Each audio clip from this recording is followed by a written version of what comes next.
해도 책상 붙들고 있어야 될 나이에 왜 자발적으로 그만두면 때려치는다는 거예요.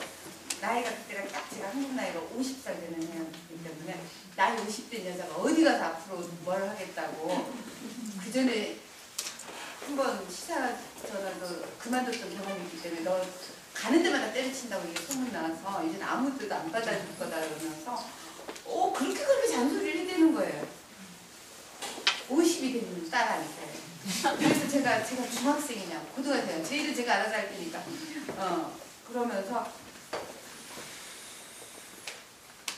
그러니까 어머니 세대는 6.25 때 보릿고개를 넘고 그 6.25를 치른 그 세대니까 무슨 직장을 그만둔다는 게 당장 그 굶어 죽는 어떤 거랑 딱 오버랩도 되고 그 다음에 그 어떤 사회적 기득권의 상식. 그러니까 하나는 경제고 하나는 그래도 국장 딸이 어디 가서 언론사 국장한다 하면 또 저희 어머니가 가장 상징적으로 좋아하는 게 청와대에서 언론사 몽땅 그 국장급한테 보내는 선물이 한 1년에 2번 추석하는 5만 원짜리밖에 안 되는 거예요. 너무 여러 명한테 보내는 거고 액수가 규정되어 있는 거니까 무슨 각 지역 특산물 이런 거 있잖아요. 근데 상자만 거창하게 막 위에 봉황 그려진 청와대 그 뚜껑을 안 버려요. 뚜껑을 이미 먹은 지 오래돼. 시골에서 상위권에서 조금 그냥 이 식료품 가게를 해서 저를 이제 서울에 대학을 보냈기 때문에 그런 서울에 와서 광화문 통해서 어떤 언론사 국장을 한다. 그리고 청와대도 기억해서 뭘 보내는 사람이다. 이런 게 엄마한테는 굉장히 중요한 거예요. 월급도 월급이고 그런 명예감 이런 게 굉장히 중요해요.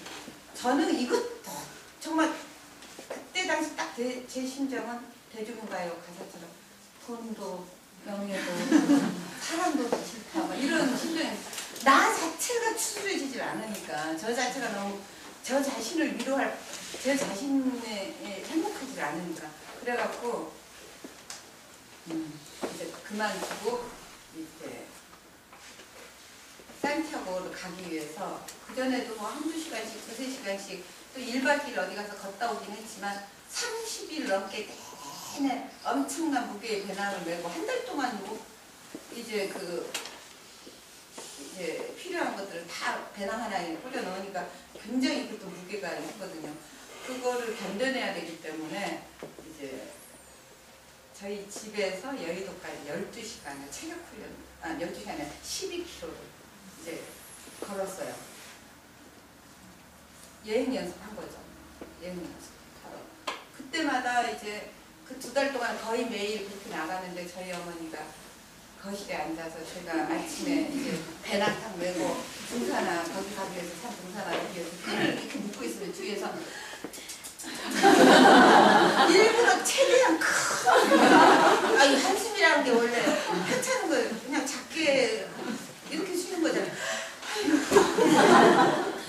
아주 과장적인 제스처로 하고 어떻게 하면 양심의 가책 내기에 막 갈등을 느끼게 만들려고 저는 그 수법을 뻔히 아니까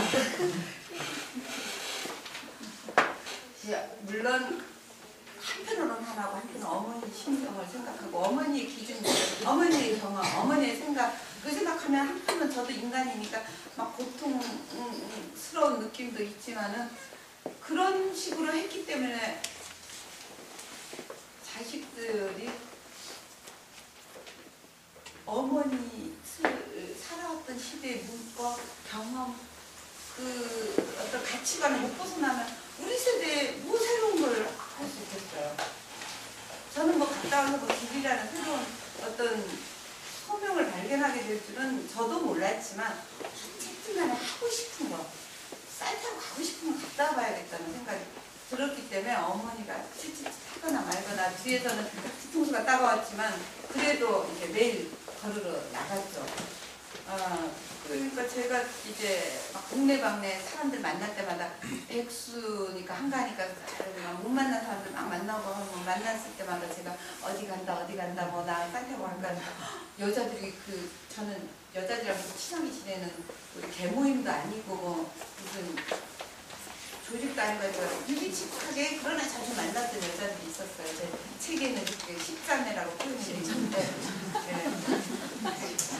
처음 모였을 때 우리 한 10명이 모였어요. 그 여행 가는데. 그래서 처음 보는 사람들끼리도 있고 잘하는 사람끼리도 있고 서로 이렇게 야 우리랑 잘 맞을 사람 같다 해서 이렇게 온 게 10명이었는데 우리 그 사이좋은 십자매, 그 다음 10명의 자매라는 뜻 이렇게 해서 십자매로 그 이름을 붙였는데 어떤 때는 8명이 모이기도 하고 어떤 때 5명이 모이기도 하고 어떤 때는 막 또 엮여서 20명이 모이기도 하지만 상징적으로 십자매라고 이제 한 건데 그 여자들 중에 그 여자들의 공통점이 다 직업도 다르고 뭐 가수도 있고 뭐 교사도 있고 연예인도 있고 뭐 또 기자도 있고 언론인이 주로 막 그랬지만 공통점이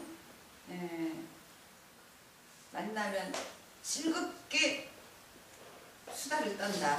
여자들의 특권이 수다를 떤다. 그 대신 그 수다가 남을 흉보는 수다 이런 건 안 떨어봤어요. 물론 가끔 중요한 공인들을 흉볼 때는 있지만 그 사람들은 보라고 있는 사람들이니까. 그런데 대부분은 우리 얘기, 우리 꿈, 우리 괴로움 이런 걸 주로 얘기했고 그 다음 여행 좋아했고 먹는 거 좋아했고 뭐 이런 공통점이 있었는데 여행을 좋아하는 사람들이 있으니까 제가 어디 간다 하니까 다 자기도 나도 갈래 나도 갈래 막 그러더라고요.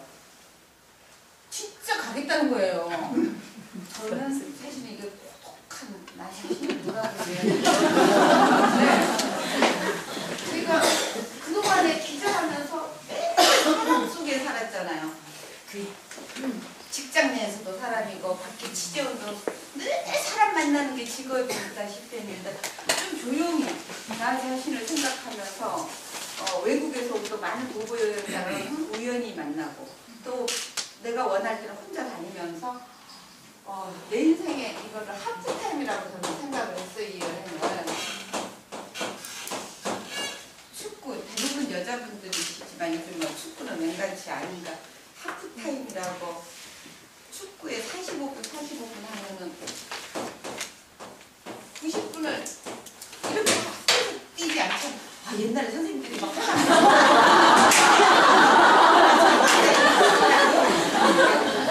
꺾을 때 그만 오늘 여러 가지로 그래갖고 90분을 지금 외국에 나가서 제일 엄청난 활약을 하고 있는 산소 탱크라고 불리는 박지성, 이 심장 펌프 기능이 엄청나다는 그 박지성도 90분을 넌스톱으로 뛰진 않아요. 그런데 우리는 인생을 넌스톱으로 뛰는 경우가 많아요. 한 운동 경기도 넌스톱이 아니고 우리나라는 휴식을 죄악시하고 야 너 돌아보지 마 남들 저기 뛰고 있는데 너도 빽빽을 해야 돼. 쉴 시간이 어디 있어? 돌아볼 시간이 어디 있어? 헤맬 시간이 어디 있어? 애들한테 또 헤매는 시간 안 주잖아. 청소년이 성장하려면 좀 헤매보기도 해야 되는데 무조건 그러니까 공부하는 기계가 어른이 일하는 기계가 아니듯이 청소년도 공부하는 기계가 아닌데 학원에서 9시, 10시까지 붙들어 놓고 있으니까 얘네들이 집에 오면 이렇게 돼서 멍하니 그나마 게임으로 그네는 어른들이 술 먹고 부딪히는 게임으로 지금 풀고 있는 건데 낮에 좀 놀려주고 운동도 시키고 외국의 중고등학생들처럼 이 스카우트 활동도 시키고 캠핑도 보내고 뭐도 하고 이렇게 해야지 애들이 좀 심신의 균형이 잡힐 텐데 항상 정신적으로는 질풍노도의 시기 사춘기 그리고 육체적으로는 엄청난 이 에너지 들끓는 에너지가 있는 애들을 꼭 이렇게 붙여놔서 나는 어쩌다가 공부 자식이 못한다고 그 엄마가 막 불평하는 엄마 보면 너 학교에도 공부도 잘 못했던 엄마들이 나는 얘네들 법을 다 알고 있기 때문에 야 너는 공부 재밌었어 그러면 아무 말 못하지 내가 자기를 알고 있기 때문에 너 공부 더 못했는데도 잘 살고 있잖아 왜 애한테 그래 그러면서 그러는데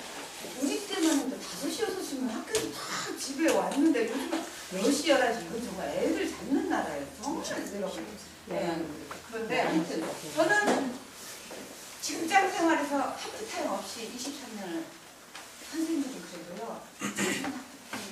물론 방학 때도 이렇게 좀 이상하게 나와 계시지만 선생님들 진짜 우리 그 제주올레길에 제일 많이 오는 직업군을 봤더니 선생님이에요. 선생님들 어제도 뭐 제가 모처럼 요트 공짜 요트가 태워진다 그래서 갔다가 선생님들 큰 무리를 만났는데 막 다 수학 선생님들이시더라고요. 여자 선생님들. 직장인들은 긴가가 없잖아요. 기껏해야지 갑질하게 몇 박 며칠인데 그게 기가 일주일인데 그게 전부 또 3천만이 일제히 3천만이 떠나니까 오면서 가만히 교통정지에 다 시달려서 오면서 다시 쉬는 데가 진짜 이게 어디 가나봐라 하고 일을 팍팍 깔면서 돌아오는 게 우리나라는 여행이고 가족여행이라는 거는 갈 때부터 싸우고 가서도 싸우고 돌아올 때도 불꽃이 때문에 분노하면서 돌아오는 그런 가수. 그런데 저는 혼자 갑니다. 혼자.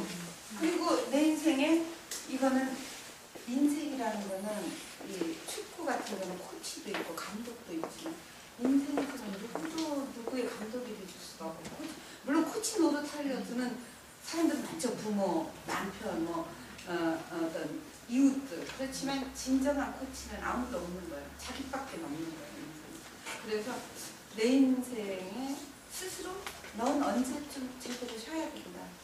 언제쯤 이 꿈을 네가 좀 도모해봐야 된다라고 얘기해서 멘토는 있을 수 있지만 어쨌든 자기 인생의 연출자가 감독은 자기인 거예요. 그래서 저는 제가 제 인생의 감독이 돼서 저한테 하프타임은 너는 이때쯤 하프타임을 해야 된다 라고 생각해서 하프타임을 선언했고 하프타임을 가질 장소로 산티아고를 생각했던 거죠. 근데 하프타임에는 육체를 쉬어주는 것도 하프타임이 아주 중요한 기능이고 정신적으로 전략 전술을 새로 세우는 거잖아요. 그 하프타임 때 내가 전반전은 어떻게 뛰었는데 뭐가 부족했고 뭐가 패스가 잘못됐으니까 후반전 때는 이렇게 하자 이렇게 하는 저의 하프타임에서도 전반전 기자라는 한 직종에서 저로서는 하여튼 거의 끝날 때까지 최선을 다해서 살았으니까.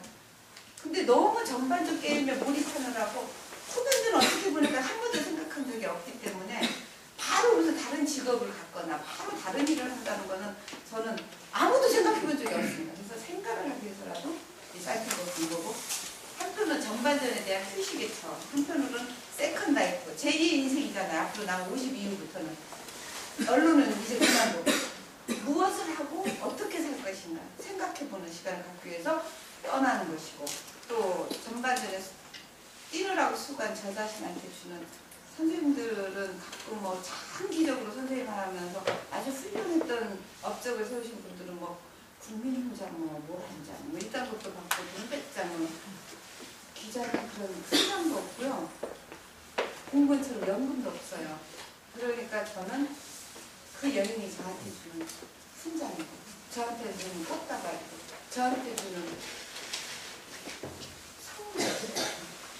근데 그 여자들이 막 같이 따라가니까 처음에 한 명, 두 명 붙을 때까지 좋더라고요. 혼자 뭐 영어도 그렇게 유창하지도 않은 사람이 혼자 낯선 곳에서 매일매일 혼자 길에서 사람이 만나겠지만